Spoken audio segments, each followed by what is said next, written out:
Coaching adalah proses reinforcing perubahan perilaku.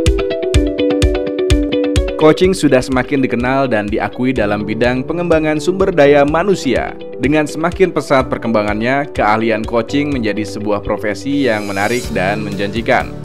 Selain sebagai sebuah profesi, coaching pun sudah semakin dibutuhkan di organisasi, yaitu dalam bentuk seperangkat keterampilan yang menjadi syarat standar untuk dikuasai oleh para pimpinan berbagai level di banyak organisasi dan perusahaan.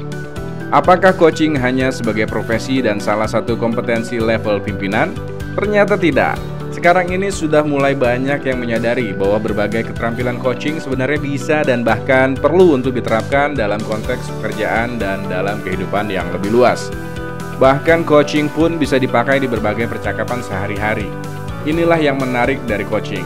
Jadi coaching bukan hanya untuk sesi coaching formal, namun juga bagaimana percakapan ini diintegrasikan ke proses komunikasi dan hubungan antar manusia secara lebih utuh dan menyeluruh.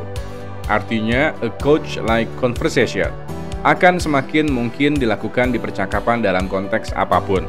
Bayangkan, kemungkinan apa saja yang akan terjadi ketika semakin banyak percakapan antar dua manusia bukan hanya sebuah obrolan ngalor ngidul, tapi menjadi sebuah proses yang mentransformasi mereka menjadi manusia yang semakin bertumbuh lagi.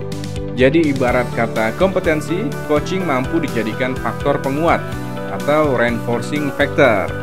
Faktor ini meliputi faktor sikap dan perilaku yang dapat dikembangkan oleh siapa saja, sehingga dengan coaching yang terarah dapat menyebabkan seseorang melakukan perubahan perilaku berdasarkan 4 alasan pokok, yaitu: yang pertama, pemahaman dan pertimbangan, yakni dalam bentuk pengetahuan, persepsi, sikap, kepercayaan, dan penilaian seseorang baik yang diperoleh dari pengetahuan dan pengalaman diri sendiri maupun orang lain.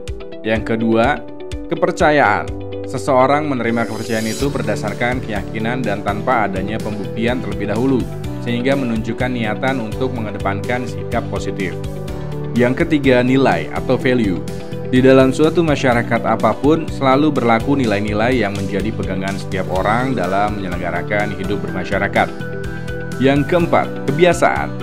Menghasilkan suatu pola hidup, way of life, yang pada umumnya disebut kebudayaan. Proses perubahan perilaku menggambarkan proses belajar pada individu, maka stimulasi dilakukan secara repetitif dengan menggunakan media coaching conversation. Stimulasi yang tidak diterima atau ditolak berarti stimulus itu tidak efektif dalam mempengaruhi perhatian individu dan berhenti sampai di sini. Stimulus yang diterima berarti ada perhatian dari individu dan stimulus tersebut efektif. Maka terjadi kesediaan untuk bertindak atau bersikap untuk melakukan perubahan perilaku. Jadi sebetulnya perubahan perilaku dengan cara membentuk habit positif melalui proses coaching itu mudah. Mengawalinya dengan intensif conversation sepanjang 21 hari. Bagaimana? Siap mencoba? Berani berubah? Atau yakin lanjut install sebanyak-banyaknya habit positif? Maka mulailah dengan belajar kompetensi coaching, sehingga kita bisa menjadi pribadi yang bermanfaat dalam mengembangkan diri, orang lain, dan pastinya organisasi di mana menjadi tempat kita berkarya.